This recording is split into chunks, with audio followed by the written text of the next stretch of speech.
Kan nakaaging si Mana mga kamags, nagkaigwaning tire launching ang Exceed All Distributors Incorporated, a very reputable distributor din mga matibay na rida igdi sa Bicol. And naidagdag naman nga ni sa listahan ka mga binibenta kang Exceed All ang Primewell tires.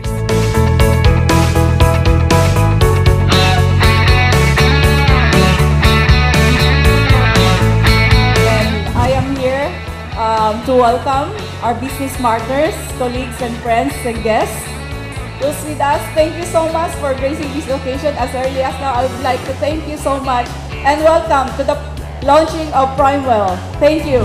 So we are a global tire company which we offer a complete range of quality tires and service, and we deliver our products to all over the countries with more than 110 countries.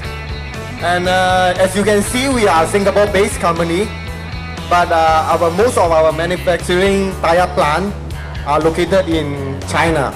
So we have total 8 manufacturing plants, which are 7 located in China and 1 from Indonesia.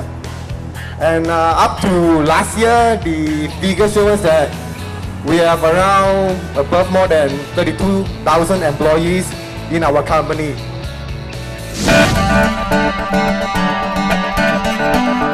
Ang Primewell tires talaga manasaro sa magiging dakulang produkto na ibebenta kang Exceed All. Inininhuli ta very durable ang sa indang mga rida.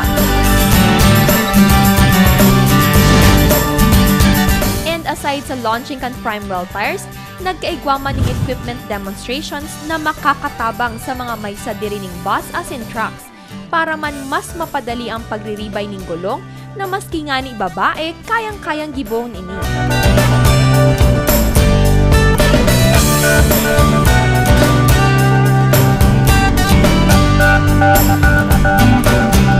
Igwa man ni mga equipments para sa pag-maintain kang balance kang tires, as in inigabos mababa kalindo sa Exceed All Distributors. As General Manager of Exceed All po, pag-carry mi ang Primewell. Ang Primewell po yung sa pinaka-trusted brand kang gulong sa market nun yan. Saro po siyang durable, sustainable sa mga customers ni. So, inaalo ko po kamo magbisita sa Muya, sa warehouse ni sa Benmar Building, Concepcion Grande, Naga City. Doon po yung mahanap ang Exceed All Distributors Incorporated. Saro po sa trusted na distributor ng mga gulong, batteries and oil po sa buong South Luzon.